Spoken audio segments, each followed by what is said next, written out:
Alright, so welcome back mga ka-EDC. Ito na nga, dumating na yung order natin from Shopee. Yan. Medyo marami tayong binili na ngayon na accessories para sa ating Honda City. Yan. So, isa-isayin natin. Meron tayo ditong handle para sa ating dipstick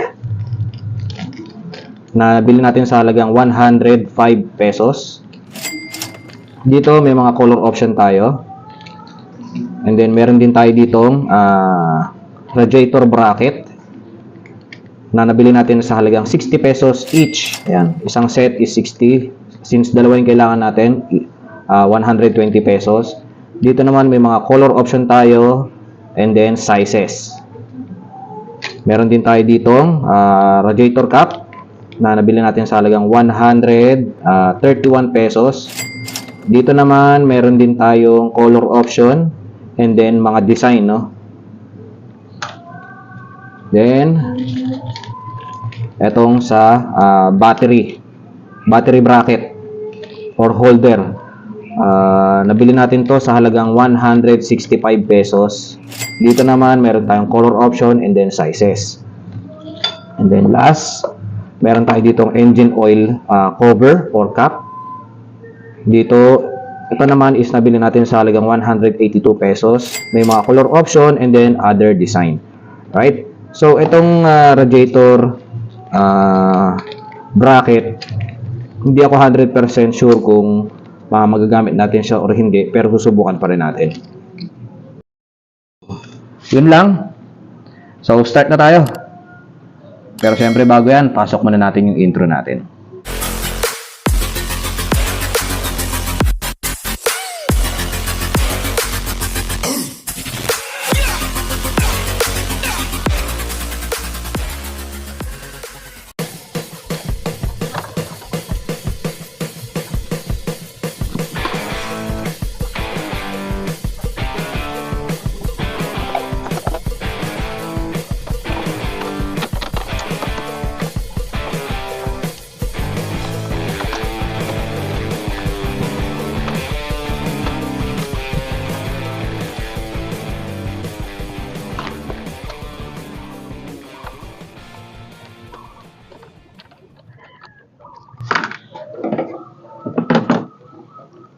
Yan, so may access na tayo dito. Pwede natin siyang tanggalin to. Tingin ko hindi naman siya nakanat eh.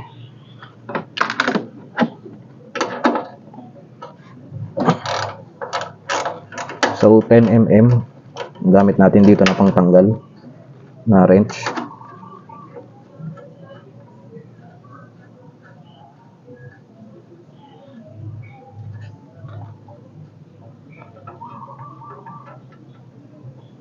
Check muna natin yung isa kung parehas lang.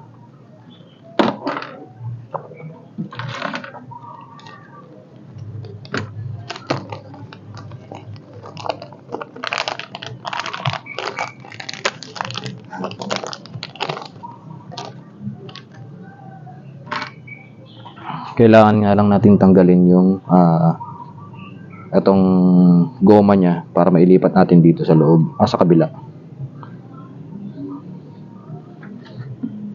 Try ko muna. Medyo maikli.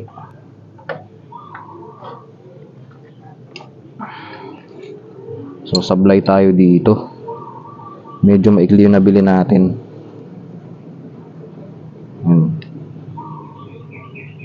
Parang hindi siya aabot eh.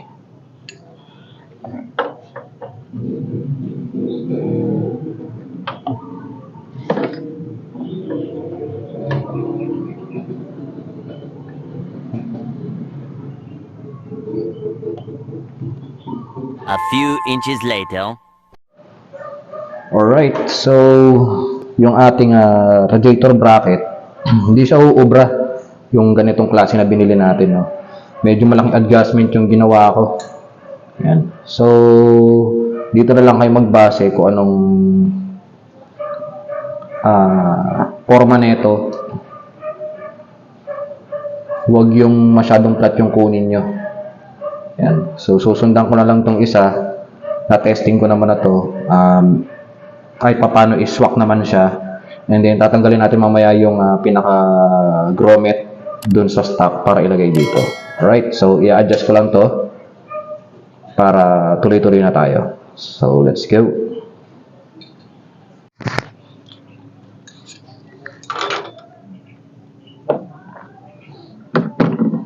Yan, so nagawan ko na ng paraan. Hindi siya completely even pero at least magagamit na natin siya dito sa ating sasakyan, no? So tanggalin na rin natin tong kabila.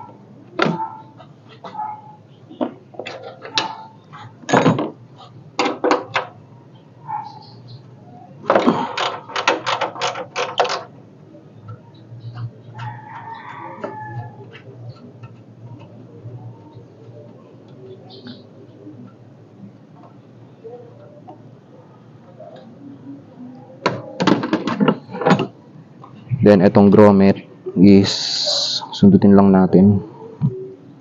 Tulak lang natin ng flat screw.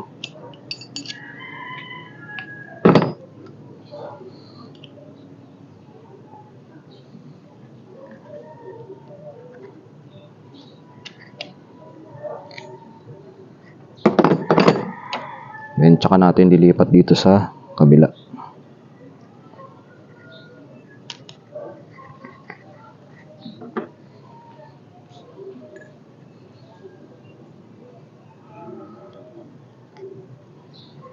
So ginamitan ko lang to ng plies pang bend. Kaysa hindi magamit,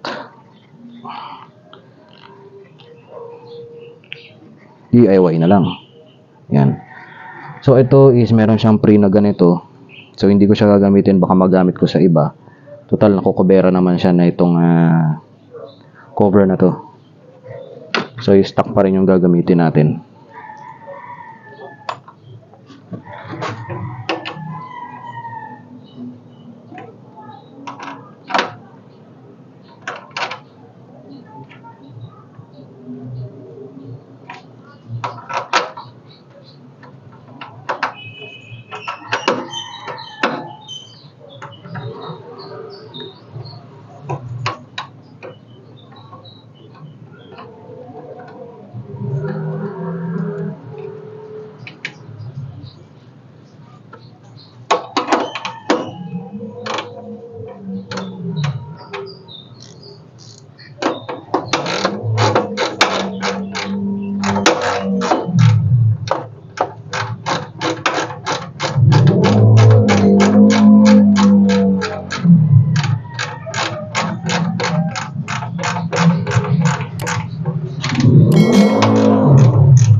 So higpitan lang natin.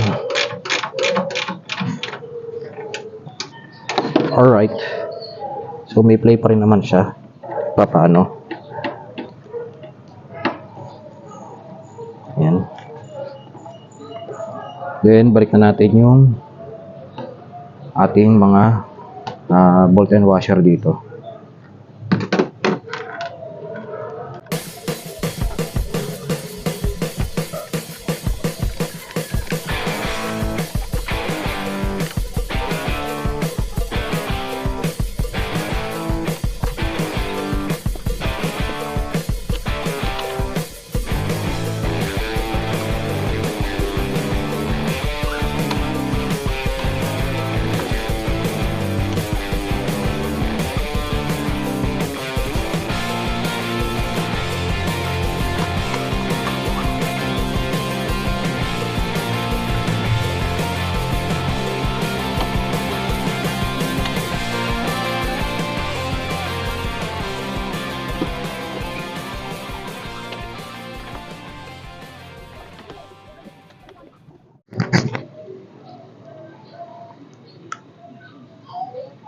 Alright, so napalitan na natin yung ating radiator bracket. Yan.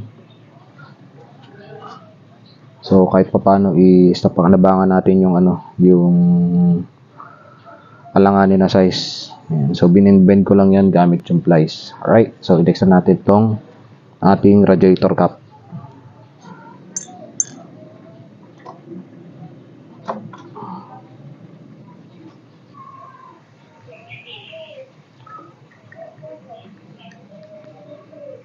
So itong sakap natin,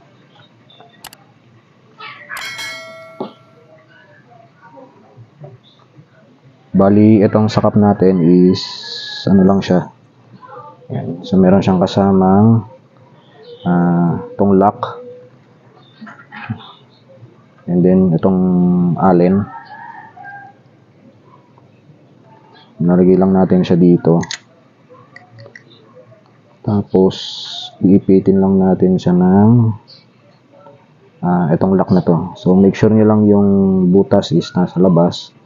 Yung kabila kasi nito wala siyang butas.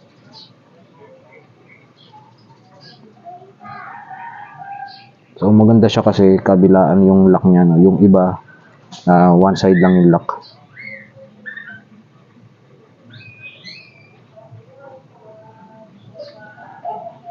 Then tsaka natin siya hihigpitan.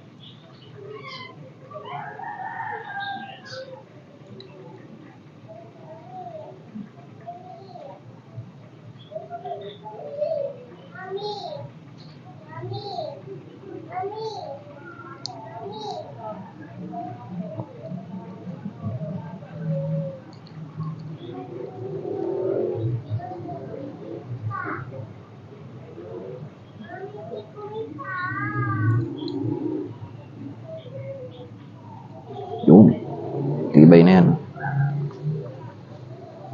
Yun nga lang, medyo mahaba or malaki yung pinaka niya, design niya.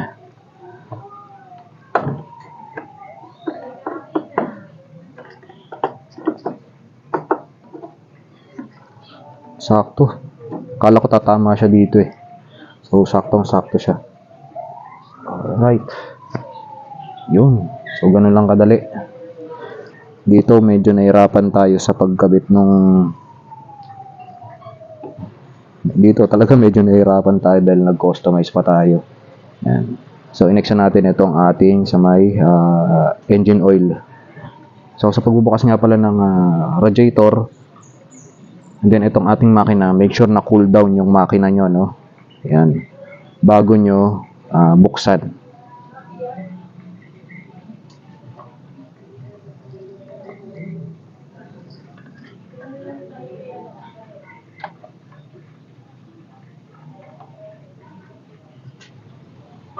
Yan. So ito yung ating cap, engine oil cap para dito sa ating sasakyan. And then meron din siya kasamang sticker, no? So kagandahan lang, hiniwalay niya yung sticker kasi once na nahigpitan na natin, tsaka pa lang natin lalagay yung sticker para facing yung design niya or yung pangalan dito, no? So hindi siya kumbaga kung saan saan lang nakaharap. Meron na rin siyang o-ring na kasama.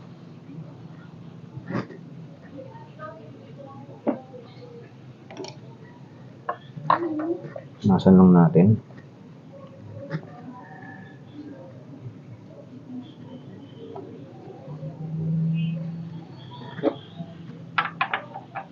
So almost the same lang siya, no?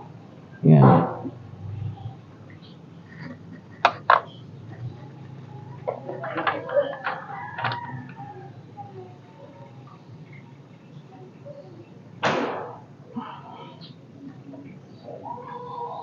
So once ito na yung higpit ko, that's the time na doon pa lang natin lalagay yung sticker.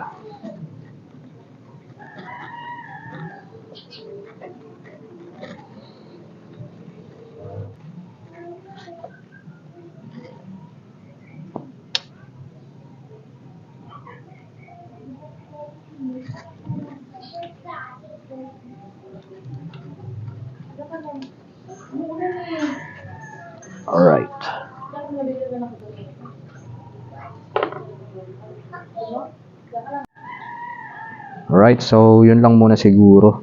Itong ating radiator bracket, radiator cap, and then itong ating engine oil cap. Yan. Medyo mahirap kasi yung sa may dipstick, and then yung sa may